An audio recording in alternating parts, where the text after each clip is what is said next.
नमस्कार दोस्तों, कैसे हो आप सब। आई होप आप सब बहुत अच्छे होंगे और मेरी वीडियो देख रहे होंगे, क्योंकि मैं ईवीएस के एनसीईआरटी से सारे टॉपिक्स करवाता जा रहा हूँ। पहले मैंने थर्ड क्लास को सीक्वेंसली फिनिश करा, फिर उसके बाद अब फोर्थ क्लास में चल रहे हैं। ऑलरेडी 1 से 14 चैप्टर तक कंप्लीट करवा दिया हमने, है ना। और इसके बाद पुरानी वीडियोस आपको देखना है तो आप प्लेलिस्ट में जा सकते हैं। अब इससे आगे 14 के बाद 15, 16, 17, 18, 19 और 20 ये सारे टॉपिक, सारे चैप्टर मैं इस वीडियो में करवाऊंगा, ठीक है। तो पेशेंस बना के आप देखिए। तो हम थोड़ा सा ब्रीफली इंट्रोडक्शन दे देते हैं कि हम क्या क्या टारगेट लेके चल रहे हैं। टारगेट के बारे में क्या क्या है भाई। एक तो है सीटेट, जुलाई वाला है 2024 में। ईवीएस टॉपिक है, ईवीएस में ईवीएस सब्जेक्ट है, उसमें एनसीईआरटी कौन सा है, एनसीईआरटी का क्लास 4th एनसीईआरटी आसपास 15 से लेके 20 तक चैप्टर इसमें कवर किए जाएंगे। तो इस वीडियो के बारे में मैंने जानकारी दी। अब शुरुआत करते हैं, क्या है 15वें चैप्टर के बारे में शुरुआत करते हैं। गूं गूं करती आई चिड़िया, गूं गूं करती आई चिड़िया, ये 15वें चैप्टर का नाम है। तो यहाँ पे हम किस पक्षी जगत से हम यहाँ से क्वेश्चन शुरुआत होगी। और ये किस थीम से है, परिवार और मित्र। कौन सा है, परिवार और मित्र, परिवार व मित्र थीम से टॉपिक है ये, ठीक है, परिवार व मित्र, ठीक है। गीजूबाई बघेला, गीजूबाई बघेला, ये जैसे कि पिक्चर आप यहाँ पे साइड में देख रहे हैं। गीजूबाई बघेला कहाँ के हैं, गुजरात के हैं, में रहने वाले हैं। उन्होंने बच्चों के लिए बहुत सी कहानियाँ लिखी हैं। तो बच्चों की कहानियों के बारे में, मतलब कहानी बहुत सारी किसने लिखी है, गीजूबाई बघेला जी ने लिखी है, जैसा कि यहाँ पे उनकी पिक्चर लगाई गई है।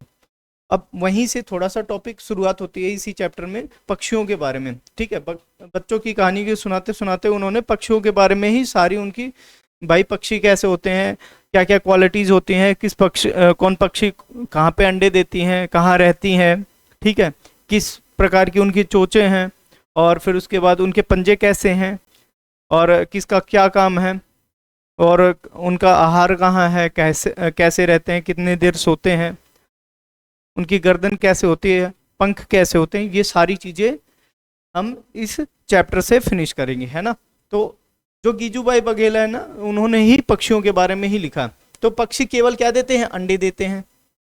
और पक्षी अंडे देते हैं। अंडे देने के लिए उन्होंने क्या बनाते हैं, घोंसला बनाते हैं। बहुत जने कहते हैं पक्षी घोंसले में रहते हैं, नहीं, गलत बात है। पक्षी घोंसले में नहीं रहते। पक्षी के अंडे देने के लिए वो घोंसला बनाते हैं, अपने खुद रहने के लिए घोंसला नहीं बनाते। तो यहाँ पे क्या है, पक्षी केवल अंडे देने के लिए घोंसला बनाते हैं। जब अंडों से बच्चे निकल जाते हैं तो वो घोंसला छोड़ देते हैं। क्या, घोंसले को क्या कर देते हैं, छोड़ देते हैं।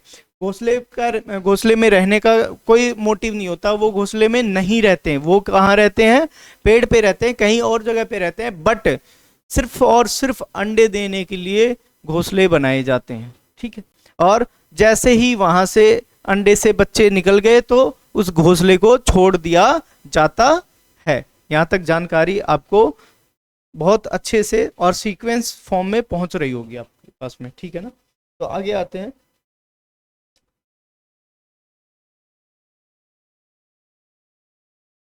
अब कोयल के बारे में, पक्षी के बारे में हमने जान लिया।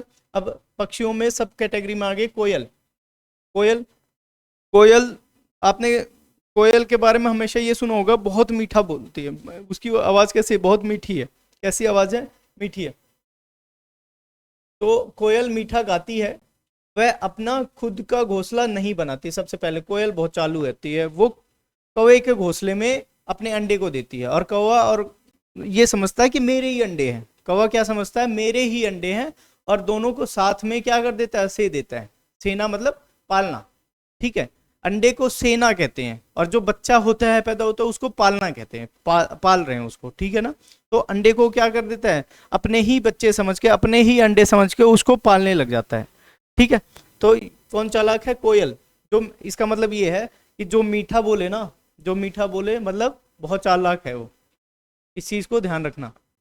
तो आगे आते हैं इसमें कि वह कौवे के घोंसले में अंडे देती है। किसके घोंसले में अंडे देती है, कौवे के घोंसले में अंडे देती है। कौवे अपने अंडे के साथ कोयल के अंडे को भी सेता है। किसको सेता है? अपने अंडे के साथ में, क्योंकि वो कौवा कंफ्यूज है, वो सोचता है कि मेरे अंडे हैं कि किसके हैं। वो तो सोचेगा मेरे घोंसले में तो भाई मेरे ही अंडे होंगे, है ना। तो वो कंफ्यूजन में उसको से देता है, बाद में पता चलता है ये तो कोयल निकली, है ना। आगे आते हैं भाई। तो मैंने बता दिया ना, मीठे ठग से बच के रहना। कोयल मीठी ठग है। कौवा के घोंसले के बारे में देखते हैं भाई, घोंसला कैसे बनाते हैं। कौवा पेड़ की ऊंची डाल पर घोंसला बनाता है। कौन सी? सबसे ऊंची डाल पे, नजदीक में नहीं बनाता। कौवा सबसे ऊंची डाल पर अपना घोंसला बनाता है। फाख्ता कैक्टस में, फाख्ता पक्षी है एक, वो किस में बनाती है? कैक्टस में। कहाँ पे बनाती है? कैक्टस में। फाख्ता किस में बनाती है? कैक्टस में बनाती है। फाख्ता पक्षी कैक्टस में, कैक्टस के कांटों के बीच में बनाएगी या मेहंदी के कांटों के बीच में अपना घोंसला बनाती है। फाख्ता पक्षी है। एनसीईआरटी से बहुत मतलब एनसीईआरटी का फेवरेट टॉपिक है, और सीटेट में भी खूब ज्यादा ये पूछा गया है। एनसीईआरटी में इसके डिटेल और ज्यादा है। तो हम अभी फोर्थ क्लास की चल रहे हैं, तो फिफ्थ में भी जाएंगे ना, तो इससे और ज़्यादा क्वेश्चन एडवांस लेवल के आएंगे। और फिर उसके बाद जब मैं मैराथन लूँगा एट द लास्ट की, जब 7 जुलाई को पेपर है आपका, मैं 5 जुलाई के आसपास में 3-4 घंटे का मैराथन लाऊंगा, तो उसमें सारी चीज़ें मैं इंग्लिश नेम भी रखूंगा, ठीक है।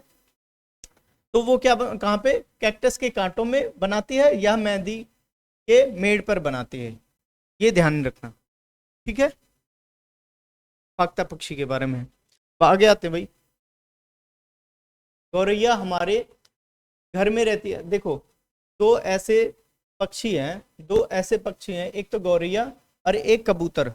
गौरैया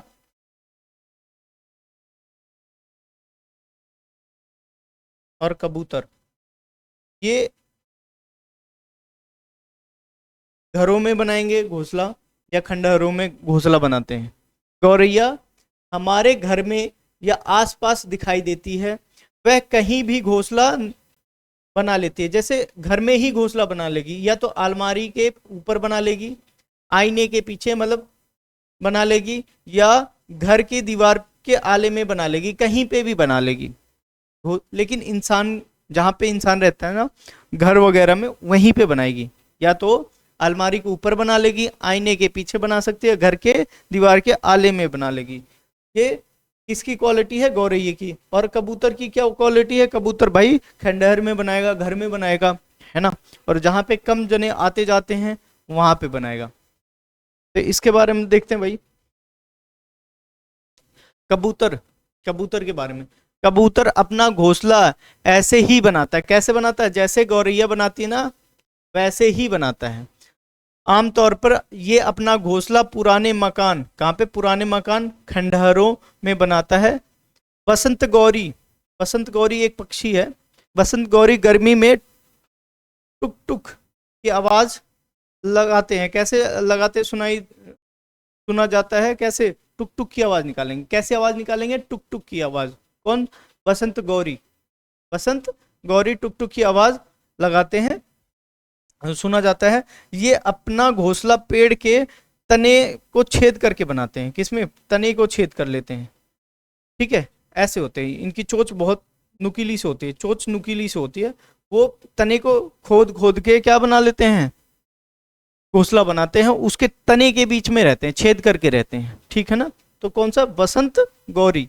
टुक टुक की आवाज क्यों निकालते हैं? और टुक टुक क्या कर रहे हैं? वो चोंच से मार रहे हैं, टुक टुक की आवाज निकलती है। आगे आते हैं। दर्जन चिड़िया, दर्जन, दर्जन चिड़िया,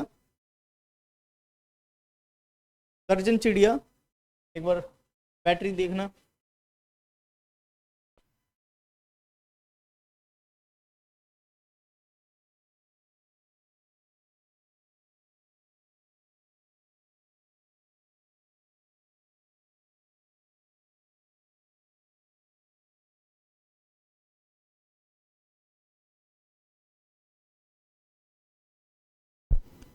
आगे आवाज, ठीक है। दर्जन चिड़िया के बारे में जानकारी लेते हैं। दर्जन चिड़िया, तो दर्जन चिड़िया कैसी है? 1 मिनट सेट कर लूँ।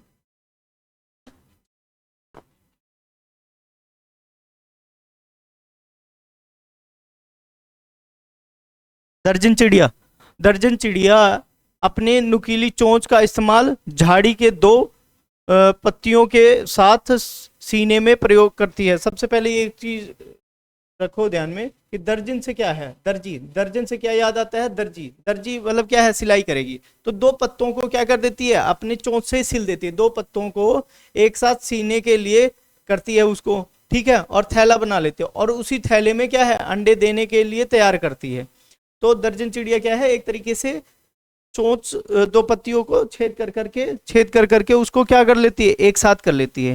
यहां तक बात समझ में आ रही है आपको, है ना? आगे बढ़ते हैं, ठीक है, सारी चीज ओके है। दर्जन चिड़िया खिल के अपने घोंसले को बनाती है। शक्कर खोरा, शक्कर खोरा के बारे में देखते हैं भाई। शक्कर खोरा कैसा होता है? शक्कर खोरा एक छोटे पेड़ या झाड़ी की डाली पर अपना लटकता हुआ घोंसला बनाते हैं। शक्कर खोरा कैसा होता है, लटकता हुआ। कैसा बनाएगा, लटकता हुआ। आपने लटकते हुए घोंसले देखे होंगे, लटकता हुआ घोंसला बनाते हैं, जैसे ये है, यहाँ पे डाली है समझ लो, इसी के ऊपर लटकता हुआ घोंसला बनाते हैं। घोंसले में बाल, बारीक घास, पतली टहनियां, सूखे पत्ते, रुई, कपड़े, पेड़ की छाल के टुकड़े और कपड़ों के चीथड़े से बनाती है। किससे किससे बनाती है? एक तो बाल हो गया, फिर बारीक घास होगी, घास से बनाती है, पतली टहनियों से बनाती है, सूखे पत्ते से बनाती है, रुई से बनाती है, पेड़ की छाल के टुकड़े से बनाती है, और कपड़े के चीथड़ों से बनाती है। बहुत इंपॉर्टेंट है। कौन? शक्कर खोरा। कौन? शक्कर खोरा ऐसे करती है। और यहाँ पे एक जानकारी और रख लो कि जब ये परिवार और मित्र से है तो आवास के लिए भी आता है। ये किसके लिए है? परिवार और मित्र से नहीं, अब आवास के लिए है। किससे? आवास के लिए। अब आवास की बात हो रही है ना, सब कहाँ रह रहे हैं? आवास, शेल्टर नाम की थीम से है ये। किस नाम की थीम से है? शेल्टर नाम की थीम से है। तो यहाँ तक कि मकड़ी के भी जाले भी होते हैं। तो मतलब क्या है, आवास, मकड़ी भी क्या रहती है, अपना घर बना के रहती है। आवास नाम से था ये, आवास थीम से था ये टॉपिक। आगे आते हैं। नरवीवर, नरवीवर भाई ये बहुत ज्यादा है। जैसे आपने स्वयंवर सुना है ना, तो स्वयंवर की तरह ये भी है यहाँ पे। नरवीवर क्या करेंगे, अपना घोंसला बनाएंगे, और जो फीमेल होगी वो चूज करेगी, जिसका घोंसला अच्छा उसी के घोंसले में अंडे दे देती है। तो स्वयंवर से याद रखना, नरवीवर। वीवर मतलब बुनकर होता है, वैसे वीवर मतलब क्या होता है, बुनकर। पक्षी, नरवीवर पक्षी खूबसूरत से खूबसूरती से एक घोंसला बनाते हैं, ठीक है, खूबसूरती से घोंसला बनाते हैं। मादा वीवर उन सभी घोंसले को देखती है, उनमें से जो उन्हें सबसे अच्छा लगता है उनमें ही अंडे देती है। किसमें देती है अंडे? किसमें देगी? जो सबसे अच्छा लगेगा। कई सारे घोंसले होंगे और उसमें से क्या हो जाएगा कि चूज करेगी, और चूज करने का अधिकार हमेशा किसको होता है? महिलाओं को होता है। तो महिला मतलब मादा वीवर सिलेक्शन करती है किसमें अंडे देने, किसमें नहीं। आगे बढ़ते हैं। फिर उसके बाद पक्षियों के बहुत से दुश्मन होते हैं। जैसे पक्षियों के कौन से? एक तो उनके अंडे कौन खा जाता है? मनुष्य खा जाता है या जानवर खा जाता है?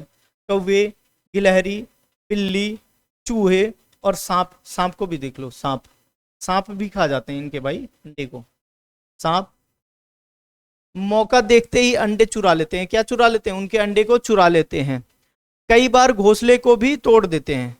ये बहुत गंदे आदमी होते हैं भाई, वो बड़े मुश्किल से अंडे ही देने के लिए। इंसान एक ऐसा है कि इसको बहुत बड़ा घर चाहिए, लेकिन पक्षी क्या है, इनको तो भाई सिर्फ अंडे देने हैं। सिर्फ अंडे देने के लिए वो क्या चाहते हैं कि भाई कुछ समय के लिए घोंसला बना दें, और उसमें भी इतने दुश्मन हैं, ठीक है। तो जीना इन्हीं से सीखो भाई, दुश्मनों से घिरे होते हैं तब भी बचाव करते हैं। आगे आते हैं। अब गाय के बारे में जानकारी रखते हैं। तो ये परिवार और मित्र से है। फिर उसके बाद इसी में इनके खाने वगैरह के फूड से भी आ जाते हैं। तो फूड से कैसे आ जाएंगे? परिवार व मित्र से क्वेश्चन आया, और दूसरा क्या है, दूसरा वाला किससे आ गया? दूसरा वाला हो गया भोजन से। किससे हो गया? भोजन, फूड।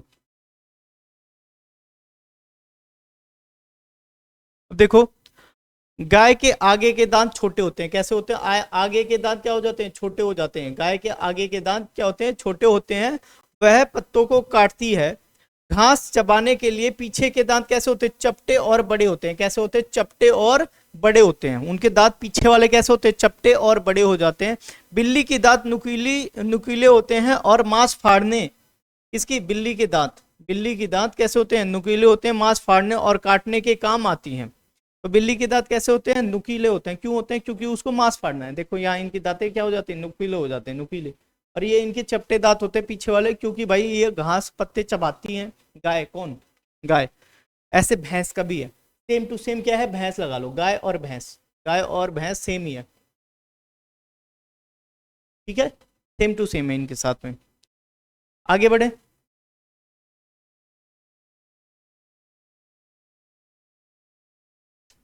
सांप के दांत के बारे में। भाई सांप ऐसा एक जानवर है जिसके पास में दांत भी है, लेकिन वो अपने खाने को, अपने भोजन को चबाता नहीं है। वो क्या करता है? निगलता है। सांप के दांत होते हैं, होते तो नुकीले हैं। सांप के दांत कैसे होते हैं? नुकीले होते हैं, पर वह अपने शिकार को चबाता नहीं है, बल्कि निगल जाता है, उसको निगल जाता है, पेट में ले जाता है। गिलहरी के दांत हमेशा बढ़ते रहते हैं। गिलहरी, गिलहरी देख लो भाई, गिलहरी के साथ में क्या दिक्कत है? गिलहरी के हमेशा दांत क्या होंगे? बढ़ते रहेंगे। गिलहरी, और फिर एक है, और किसके? चूहे, चूहा। गिलहरी और चूहा, इनको साथ में ध्यान में रखना। गिलहरी के दांत हमेशा बढ़ते रहते हैं। कैसे? हमेशा कंटिन्यूअस बढ़ते रहेंगे। इन्हें चीजें को दांतों से काटने और कुतरने पड़ते हैं ताकि उनके दांत छोटे हों। अगर कुतरेंगे नहीं ना तो बढ़ जाएंगे, बढ़ते बढ़ते बहुत बाहर आ जाएंगे, उनकी जान चली जाएगी, ठीक है। इसलिए वो हमेशा कुतरते रहते हैं, उनकी मजबूरी होती है भाई, कुतरे नहीं ना तो रोज उनकी दांत बढ़ते चले जाते हैं, ठीक है। तो इनके दांत घिस जाते हैं, उनको बार बार कुतरते रहेंगे तो उनके दांत घिस जाएंगे। देखो ये इसके दांत कैसे हैं? गंदे गंदे पीले से। और ये सांप के दांत हैं। सांप के दांत क्या है? खाने के काम नहीं आते, वो सांप सिर्फ काटने के काम आते हैं, ठीक है ना। अब आ जाते हैं, जल नामक के थीम से है, जल से है ये थीम, जल नामक थीम, जल से, वाटर, ठीक है।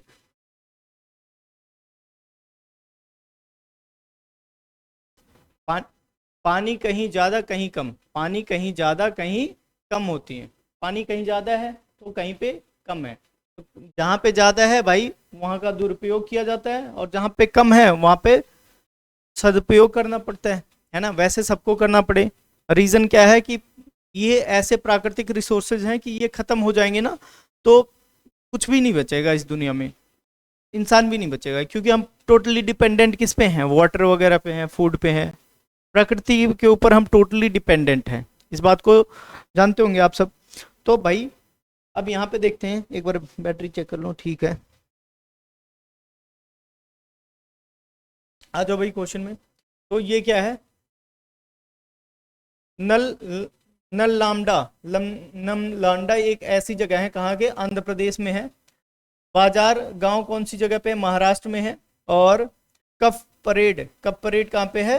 मुंबई में। ये थोड़ा सा जगह के नाम से है, तो इसको थोड़ा सा आप याद रख लो, बाकी ये बहुत कम इंपॉर्टेंट है, लेस इंपॉर्टेंट है। से क्वेश्चन कभी आया ही नहीं है, आज तक नहीं आया, आज तक क्वेश्चन नहीं आया होगा, लेकिन मैंने इसलिए रखा ताकि एक भी पॉइंट आपका ना छूटे ईवीएस में, है ना। आते हैं भाई।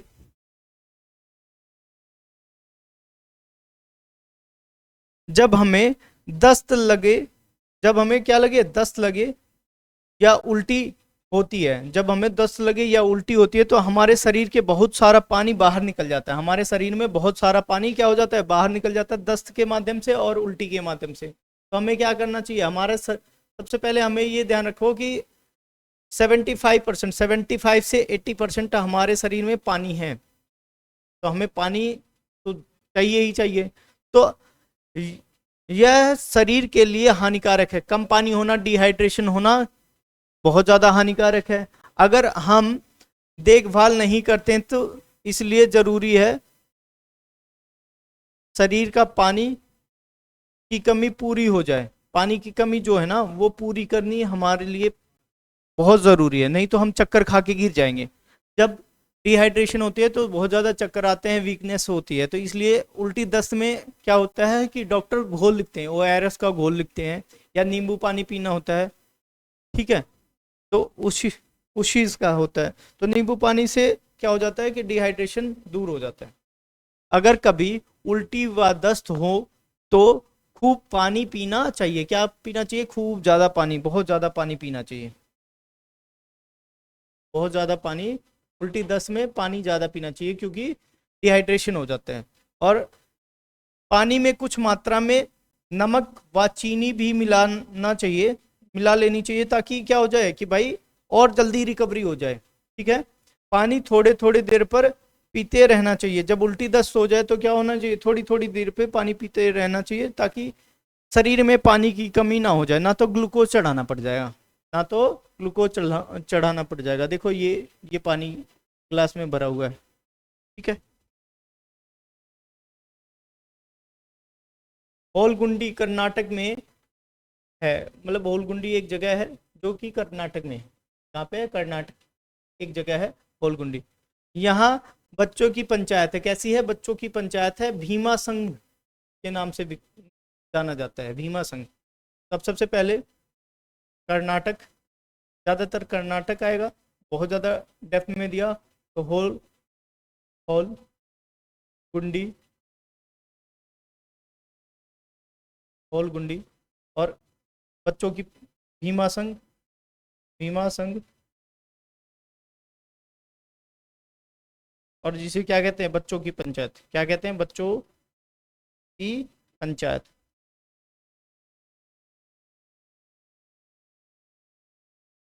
यहाँ तक बात समझ में आ रही है? बच्चों की पंचायत। आगे बढ़े भाई।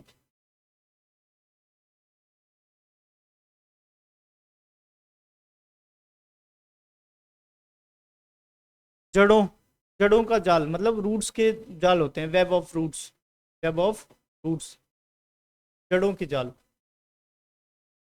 Web of root.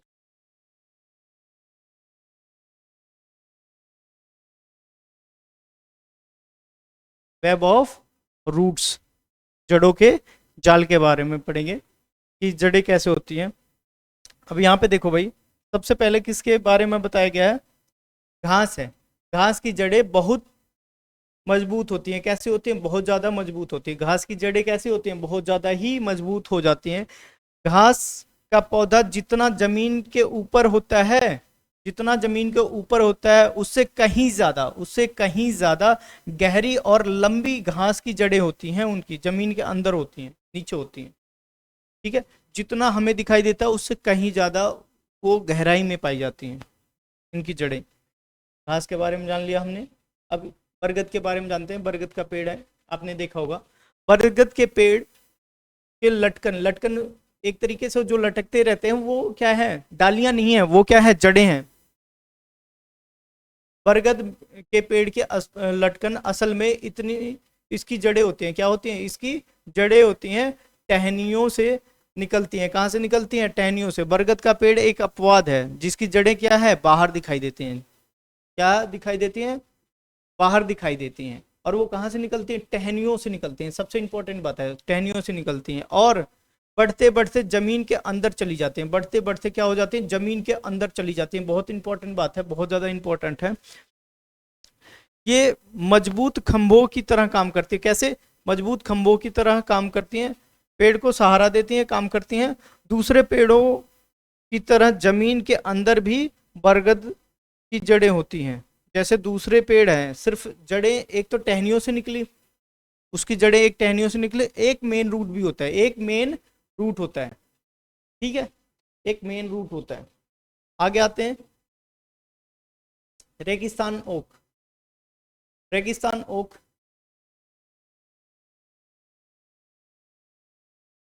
रेगिस्तान ओक, रेगिस्तान ओक के बारे में देखते हैं भाई। ये ऑस्ट्रेलिया में पाया जाता है। कैसा पाया जाता है? ऑस्ट्रेलिया में पाया जाता है। ऊंची क्लास इसकी हमारे जो क्लास की दीवारें हैं ना, मतलब एक क्लास की दीवार होती है प्राइमरी क्लासेस में, उतनी ऊंची होती है। ठीक है, इसमें ये बताया गया है एनसीईआरटी का अकॉर्डिंग। इसकी पत्तियां बहुत ही कम होती हैं। इसकी पत्तियां क्या होती हैं, बिल्कुल कम हो जाती हैं। इस पेड़ की जड़ें जमीन में लंबी से ज्यादा गहरी होती है। लंबी से ज्यादा क्या हो जाती है, गहरी। रेगिस्तान है ना, तो पानी की खोज में उसकी जड़ें क्या है, बहुत नीचे तक चली जाती हैं, बहुत ही नीचे तक चली जाती हैं इसकी जड़ें। आगे आते हैं। जब तक पानी तक ना पहुंच जाती उनकी जड़ें, तब तक क्या करते हैं, तने में, मतलब इसका क्या है कि एक तरीके से ये बहुत ज्यादा पानी अवशोषित कर लेते हैं, क्योंकि बहुत ज्यादा गहरी चली जाएंगी तो पानी इनके तनों में स्टोर करते हैं। ये क्या करते हैं, तनों में स्टोर करते हैं। जब भी पानी की कमी होगी, इस इलाके में पानी की कमी होगी, तो क्या करेंगे, पानी की कमी को दूर करने के लिए इसके तने में छेद करके क्या है, पाइप डाल के पीते हैं। तो वही बातें यहाँ पे लिखी हुई है।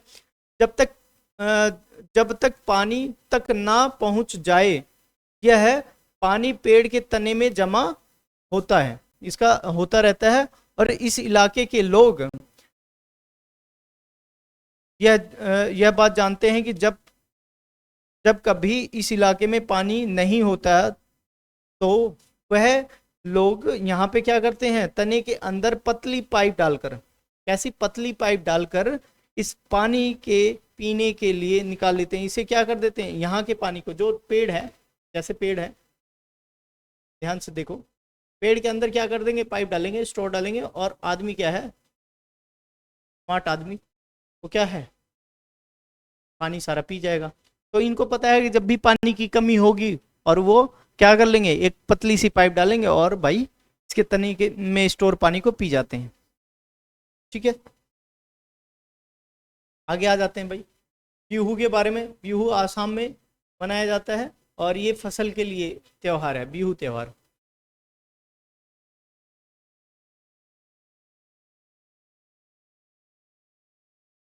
मिलकर खाएं, मिलकर खाएं,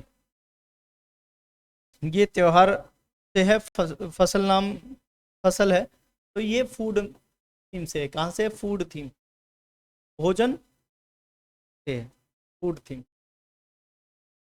फूड थीम से।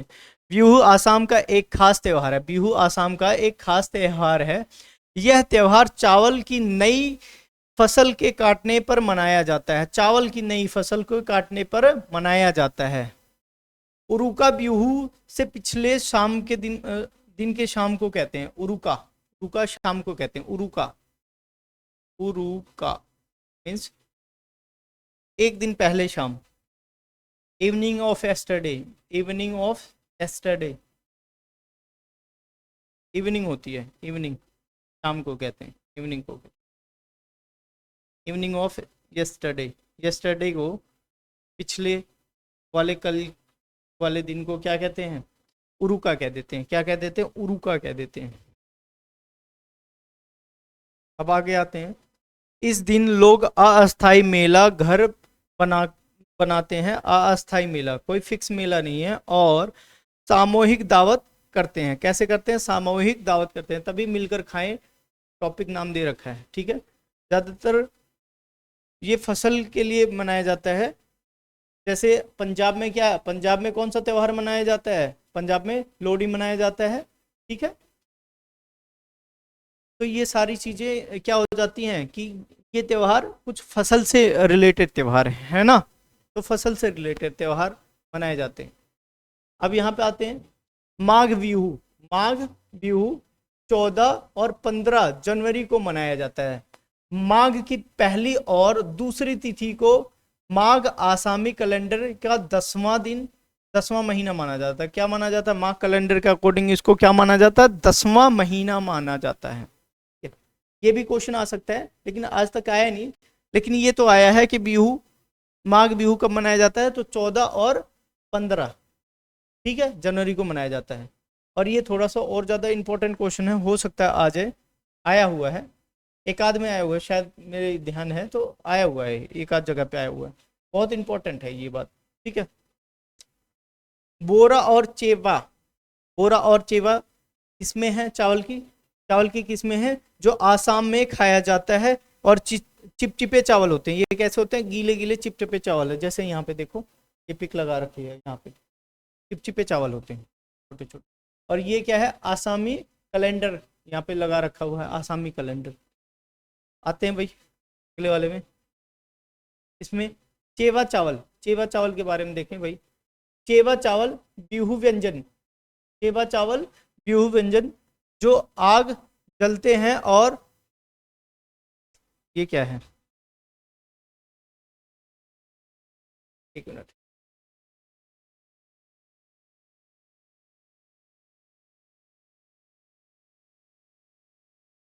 चेवा चावल, चेवा चावल व्यूह व्यंजन जो यहाँ पे ये ऐसी डिश है, यहाँ पे आसाम की है चेवा चावल।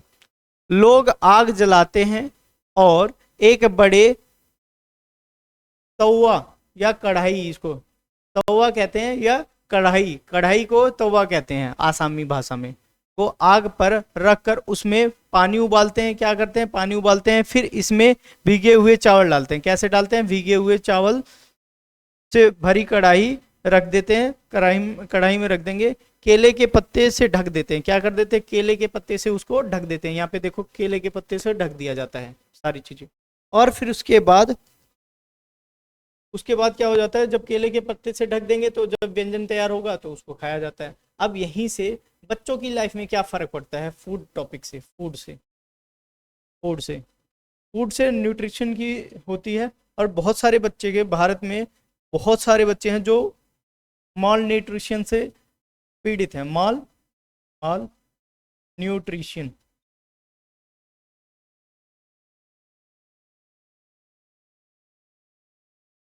से दिक्कत वाले हैं बहुत सारे इंडिया में। माल न्यूट्रिशन मतलब जो समय पे जिस न्यूट्रिशन की ज़रूरत होती है वो अवेलेबल नहीं होती है, उसको माल न्यूट्रिशन कहते हैं। ठीक है, लगातार बहुत दिन तक कमी रह जानी, तो माल न्यूट्रिशन से। तो भारत सरकार ने एक योजना चलाई जो फूड थीम से रिलेटेड है यहाँ ईवीएस में। और हमारे विद्यालय में क्या होता है? मिड डे मील पर योजना चल रही है, मिड डे मील क्या है? योजना चल रही है। प्राइमरी स्कूल के सभी बच्चों को पका हुआ गरम, देखो ध्यान से, अगर ठंडा मिल जाए तो आप केस कर सकते हो, पका हुआ और गरम चाहिए। ऐसा पका हुआ गरम खाना मिलना ही चाहिए, ये सभी बच्चों का क्या है? अधिकार है। Right of children, right of children है, बच्चों का क्या है? फूड राइट ऑफ चिल्ड्रन है। अब तो एनईपी 2020 क्या कहता है? कहता है कि भाई बच्चों को मिड डे मिलना सिर्फ शाम दोपहर में, बीच में नहीं मिलना चाहिए, स्टार्टिंग में भी मिलना चाहिए। ठीक है, एनईपी 2020 जब लागू हो जाएगा तब देखो भाई देश का अलग ही रूप हो जाएगा। तो अभी तक चैनल पे हैं तो भाई चैनल को सब्सक्राइब कर लीजिए, लाइक कीजिए, शेयर कीजिए। और thank you so much for my team, क्योंकि इन्हीं की वजह से ये पीपीटी बनती है, और पीपीटी बनती है तो मैं आपके सामने प्रेजेंट हो पाता हूँ। तो उनके लिए भी कुछ कमेंट कीजिए हमारे कमेंट बॉक्स में, और हमारे लिए भी कि कैसा कदम रहा, किस हिसाब से सुधार करना है, ये सारी चीज़ें आप मेंशन करेंगे तो आपके ये जो छोटे भाई हैं ज़रूर ध्यान देंगे। ठीक है जी, धन्यवाद।